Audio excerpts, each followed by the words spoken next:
Big boss captain Raghu ಮತ್ತು ಗಿಲ್ಲಿಯವರ ಹಾಸ್ಯದ ಗಲಾಟೆ. ಈ ವಾರ ಸತತ 2ನೇ ಬಾರಿ ಮನೆಯ ಕ್ಯಾಪ್ಟನ್ ಆಗಿರುವ ರಘು ಅವರ ಮೇಲೆ ಮನೆಯ ಜವಾಬ್ದಾರಿ, ವಿಶೇಷವಾಗಿ ಸ್ವಚ್ಛತೆ ಜವಾಬ್ದಾರಿ ಬಿದ್ದಿದೆ. ಇದರಂತೆ ರಘು ಅವರು ಕ್ಲೀನಿಂಗ್ ಕೆಲಸವನ್ನು ಗಿಲ್ಲಿಯವರಿಗೆ ವಹಿಸಿಕೊಡುತ್ತಾರೆ. ಆದರೆ ಇಲ್ಲಿಂದಲೇ ನೈಜ ಕಾಮಿಡಿ ಶುರುವಾಗುತ್ತದೆ. ಸಾಮಾನ್ಯವಾಗಿ ಕ್ಯಾಪ್ಟನ್ ಕೆಲಸ ಮಾಡುವವರನ್ನು ಗೋಳು ಹೋಗಿಕೊಳ್ಳಬೇಕು. ಆದರೆ ಈ ಪ್ರೋಮೋದಲ್ಲಿ ಕೆಲಸ ವಹಿಸಿಕೊಂಡಿರುವ ಗಿಲ್ಲಿಯವರೇ ಕ್ಯಾಪ್ಟನ್ ರಘು ಅವರನ್ನು ತಮ್ಮ ವಿಚಿತ್ರ ಡೈಲಾಗ್ಗಳು ಮತ್ತು ವರ್ತನೆಗಳಿಂದ ಗೋಳು ಹೊಯ್ಕೊಳ್ಳುತ್ತಿದ್ದಾರೆ. ಕಾಮಿಡಿ ಸೀನ್ಗಳು ಏನೆಂದರೆ, ರಘು ಅವರು ಗಿಲ್ಲಿಯನ್ನು ಕ್ಲೀನಿಂಗ್ ಮಾಡುವಂತೆ ಒತ್ತಾಯಿಸಿದಾಗ ಗಿಲ್ಲಿ ಅವರು ಕೆಲಸ ಮಾಡುವುದನ್ನು ಬಿಟ್ಟು ರಘು ಅವರ ಬಳಿ ಹೋಗಿ "ನಿಮ್ಮ ಪ್ರೀತಿ ಬೇಕು" ಎಂದು ತಮಾಷೆ ಮಾಡಲು ಶುರು ಮಾಡುತ್ತಾರೆ. ಅಷ್ಟೇ ಅಲ್ಲದೆ ಗಿಲ್ಲಿ ಅವರು ಕ್ಲೀನಿಂಗ್ ಕೆಲಸ ಬಿಟ್ಟು ಹೋಗಿ ಕಾವ್ಯ ಅವರು ಮೇಕಪ್ ಮಾಡುತ್ತಿರುವ ಜಾಗದಲ್ಲಿ ಸಮಯ ಕಳೆಯುತ್ತಾರೆ.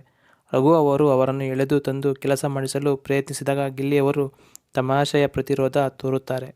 ಗಿಲ್ಲಿ ಅವರು ರಘುಗೆ "ನಾನು ನಿನ್ನ ವೈಸ್ ಕ್ಯಾಪ್ಟನ್, ನಾನು ನಿನಗೆ ಕೆಲಸ ಹೇಳಬೇಕು, ನೀನು ನನಗೆ ಹೇಳಬಾರದು" ಎಂದು ಕಾಮಿಡಿ ಪಂಚ್ ಡೈಲಾಗ್ಗಳನ್ನು ನೀಡುತ್ತಾರೆ.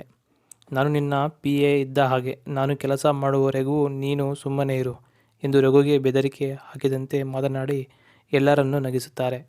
ಒಂದು ದೃಶ್ಯದಲ್ಲಿ ತಿಂಡಿ ತಿಂದಿರುವ ಸ್ಪರ್ಧಿಗಳ ಕಡೆ ಕೈ ತೋರಿಸಿ ಗಿಲ್ಲಿ "ನಾನು ಕಸ ಗುಡಿಸಿದರೆ ನೀನು ಹೋಗಿ ಅವರ ಮುಂದೆ ಅಡ್ಡ ನಿಂತುಕೋ, ಕಸ ನಿನ್ನ ಮೈಮೇಲೆ ನಿಲ್ಲುತ್ತದೆ, ಆಮೇಲೆ ನಾನು ಗುಡಿಸುತ್ತೇನೆ" ಎಂದು ತಮಾಷೆ ಮಾಡುತ್ತಾರೆ.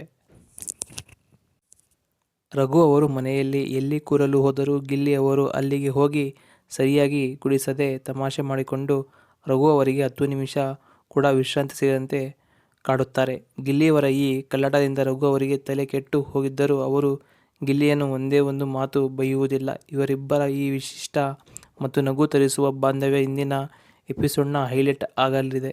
ಎಲ್ಲ ಸ್ಪರ್ಧಿಗಳು ಇವರ ತಮಾಷೆಗೆ ಬಿದ್ದು ಬಿದ್ದು ನಗುತ್ತಿದ್ದಾರೆ.